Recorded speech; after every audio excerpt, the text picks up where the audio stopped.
Evening falls over Amsterdam, while at Schiphol, the steady rhythm of landings and takeoffs creates a familiar soundtrack for anyone who knows this airport. Engines roaring in the distance, coordinated taxiing, and that sense of absolute precision that defines the great European hubs.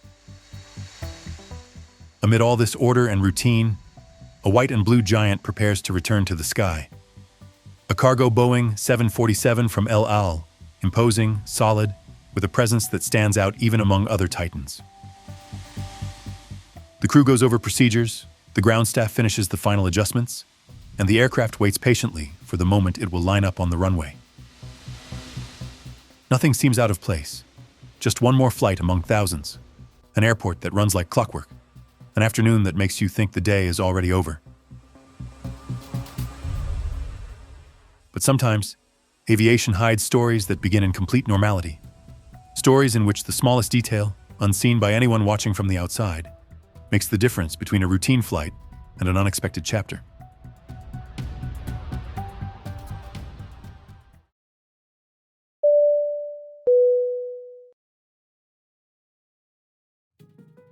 October 4th, 1992, Amsterdam Schiphol Airport, Bijlmermeer, Netherlands. It is 5:40 p.m., and here El Al Flight 1862 waits impatiently to depart for its final destination. Its scheduled departure time was 5:30 p.m., but they are still waiting. El Al Flight 1862 operated a classic cargo route in those days: New York, Amsterdam, Tel Aviv. That day, the Boeing 747 had arrived from JFK Airport at 1:40 p.m. local time to undergo a crew change, refueling, and cargo reorganization before beginning the last leg to Israel. Amsterdam Schiphol, one of the most important airports in Europe, was calm. Smooth operations, moderate approach traffic on runway 06, and continuous departures from runway 01 left.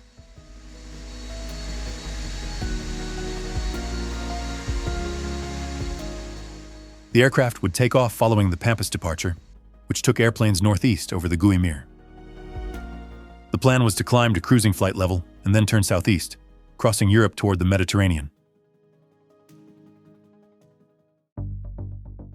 The aircraft operating this flight was a Boeing 747-258F, registration 4XAXG, built in 1979. An imposing freighter, equipped with 4 Pratt & Whitney JT9D-7J engines. It had accumulated more than 45,700 flight hours and 10,107 cycles, and it was certified and maintained in accordance with all standards of the time.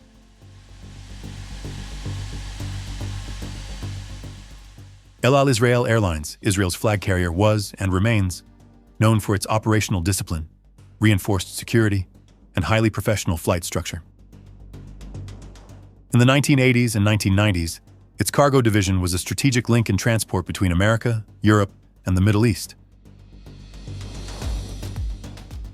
Flight 1862 was carrying 114.7 tons of cargo, including 6.5 tons of low-grade hazardous materials, something common on flights of this type. The aircraft was authorized, the cargo was stowed, and the entire operation complied with regulations. The crew of Flight 1862 was highly experienced.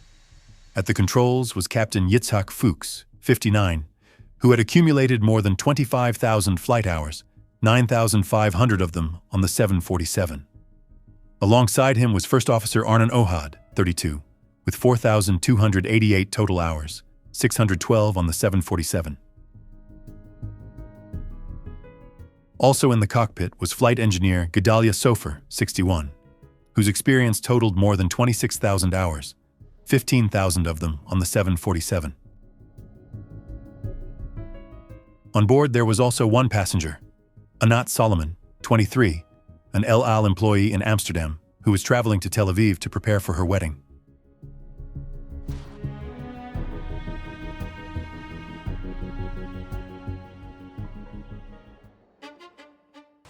Finally, at 1822, the 747 begins rolling down the runway.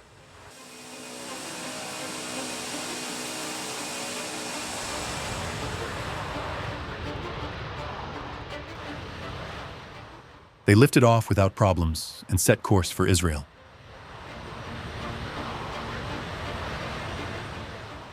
The aircraft leaves the ground in a clean, powerful transition, climbing into the increasingly dark sky. Ohad selects climb, and the aircraft banks to the right, following the Pampas departure.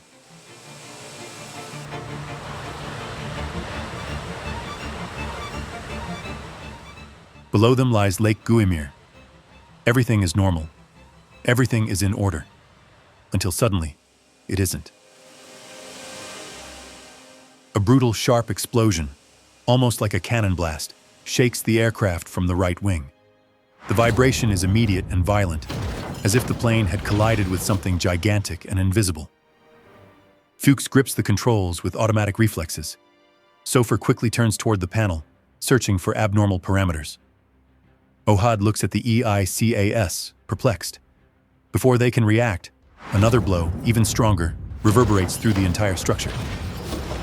The cockpit trembles with a metallic roar that echoes throughout the cabin. The indications begin to fail. One engine disappears. Moments later, the remaining engine on the same side also drops offline. But no system is designed to explain what has truly happened. The engines haven't failed. They have vanished. Engine number 3 tore away from the pylon, ripping metal and fracturing internal structures before striking number 4 and tearing it off as well. The right wing has been devastated, with slats ripped away and hydraulic systems severed. But from the cockpit, none of this can be seen. There is only one certainty. The airplane is wounded. Ohad, without hesitation, transmits, "Mayday, mayday, mayday, we have an emergency." The radio bursts with static, and then with the controller's voice. On the ground, they have no idea what has happened. Seconds later, Ohad adds, "We have no power on engines 3 and 4. The controller tries to remain calm, but on the frequency, there is a heavy, expectant silence. Losing 2 engines is already critical, but losing both on the same wing is an immediate threat to stability. Even so, neither the tower nor the cockpit knows the true extent of the damage.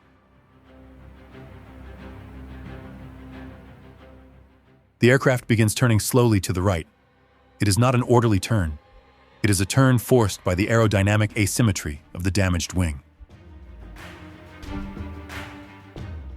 Fuchs grips the controls firmly. "I have control," he says, though his voice reveals that he can feel the airplane not responding as it should. A constant battle against the bank begins. The 747 tries to drop its right wing, but Fuchs counters by pressing the left rudder, turning the controls and applying all his strength against the growing resistance of the yoke.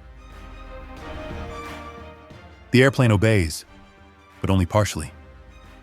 It stays in the air, trembling with increasing vibration. Moments later, ATC asks if they want to return. "Affirmative," they reply. They are assigned heading 260. The aircraft continues descending and keeps its speed above 270 knots, the only margin that still allows the right wing to produce some lift. Ohad tries to extend flaps to prepare for the approach. The mechanism responds, but only on the left wing. "We have flap problems," he reports to control. It is a serious issue. The flaps on the right wing are destroyed, and without them, lift is completely unbalanced. With the left flaps extended, that wing will generate more lift, and the right will sink even more.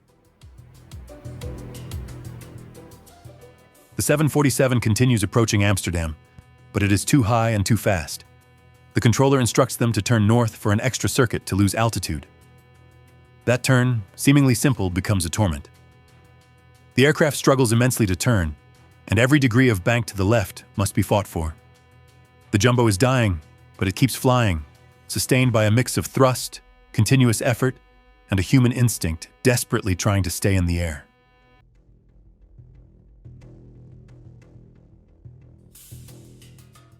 From the cockpit, the Bijlmermeer neighborhood appears just below.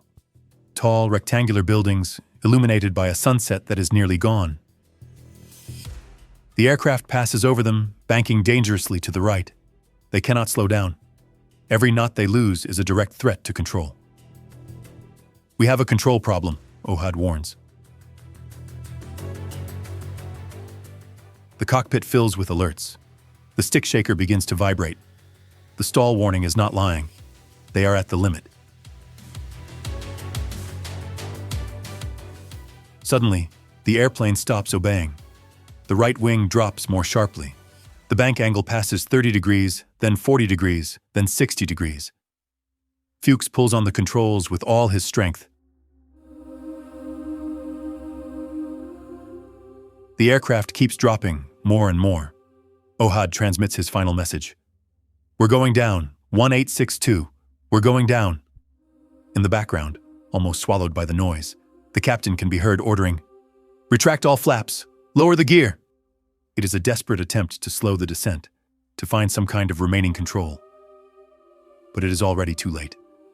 The aircraft rolls into a 90-degree bank. The right wing points directly at the ground. From the cockpit, the pilots watch the buildings rise toward them. There is no horizon, no margin, no aerodynamics capable of saving that fall. At 1835, the airplane disappears from radar, and Bijlmermeer becomes an inferno.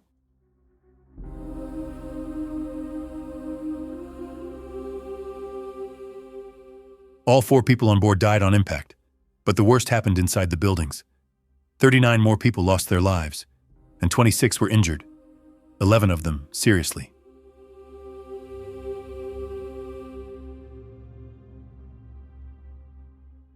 What had happened? Why did they lose the engines just minutes after takeoff? The first hours after the impact were absolute chaos. While rescue teams battled a colossal fire and emergency services evacuated survivors from the collapsed buildings, Dutch investigators were already activating the protocols for a major accident. This was no ordinary crash. A 747 freighter belonging to an international airline had gone down in the middle of a densely populated neighborhood. Media pressure began building from the very first minutes. The burning remains of the fuselage, scattered over more than 600 meters, made it difficult even to distinguish where the airplane ended and the collapsed building began. However, something stood out from the beginning. 2 engines were missing. They were not in the main debris field nor anywhere near the impact site. It was physically impossible for both to have been pulverized on impact. They had to have separated earlier. A few hours later, fishermen and residents near Lake Bijlmermeer called authorities. They had seen 2 huge objects fall from the sky. Maritime rescue teams were deployed quickly. There, in the muddy bottom of the lake, lay engines 3 and 4 of the 747, separated from the wing in a way that matched no normal accident sequence. It was the first solid clue. Something had gone terribly wrong before the impact. As investigators recovered pieces of the right wing, what they found caused even more confusion. A 9-meter section of the leading edge had been torn away, ripped with such force that it looked like the result of an explosion. But there was no evidence of prior fire, thermal damage, or chemical residue. What they found was far more unsettling. Irregular fractures, twisted metal, areas where the structure had failed as if it had been ripped apart by a massive blow from within or from the pylon itself. The key lay in the mid-spar fuse pins, those hollow bolts designed to act as structural fuses. In theory, if the load became excessive, the pins were supposed to break cleanly, allowing the engine to detach without damaging the wing. But what investigators found was the opposite. The pins had failed irregularly, as if they had given way progressively due to fatigue. There was no clean break. There had been a prior, slow, silent process. Metallurgical analyses confirmed the suspicion. There were internal cracks, invisible from the outside, that had been growing with each flight cycle. At the moment of takeoff in Amsterdam, the pin of engine number 3 was already at its limit. The combination of climb forces, pylon load, and normal vibrations was enough for it to give way. When it failed, it did so asymmetrically, tearing away part of the structure it was meant to protect. That tearing caused engine number 3 to shift upward and forward, striking engine number 4 directly. Both detached in a devastating sequence that left the right wing weakened, exposed, and aerodynamically mutilated.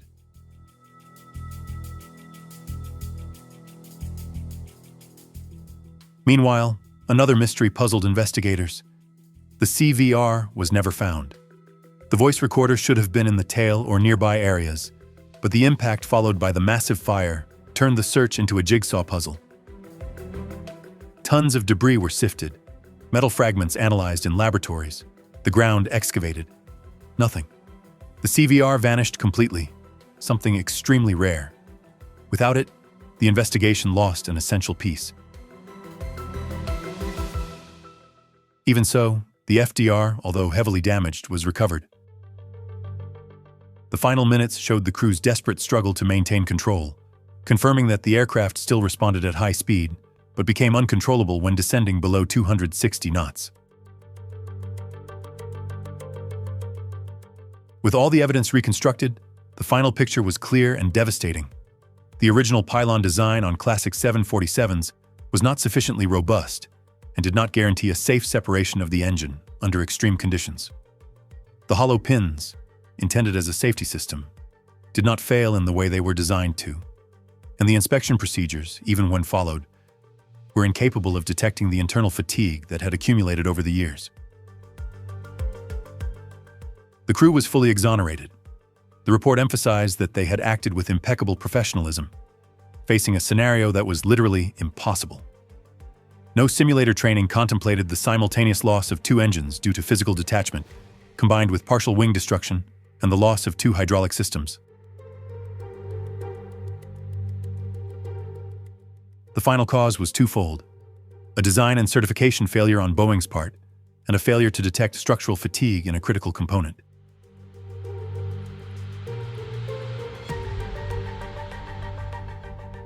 What had begun as a routine sunset at Schiphol ended as a painful lesson for the entire aviation industry. Even systems designed to fail safely can become the source of a catastrophe if their integrity weakens in silence. The global aviation industry mobilized.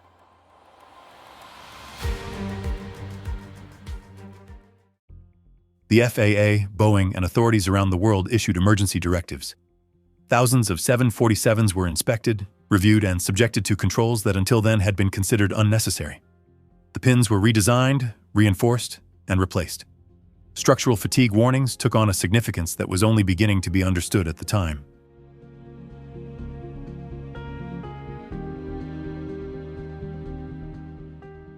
It wasn't just a list of recommendations. It was a profound shakeup of the very concept of maintenance and certification in heavy aviation. In other words, the tragedy forced the industry to look beyond the metal, into the invisible. And from then on, the industry was never the same.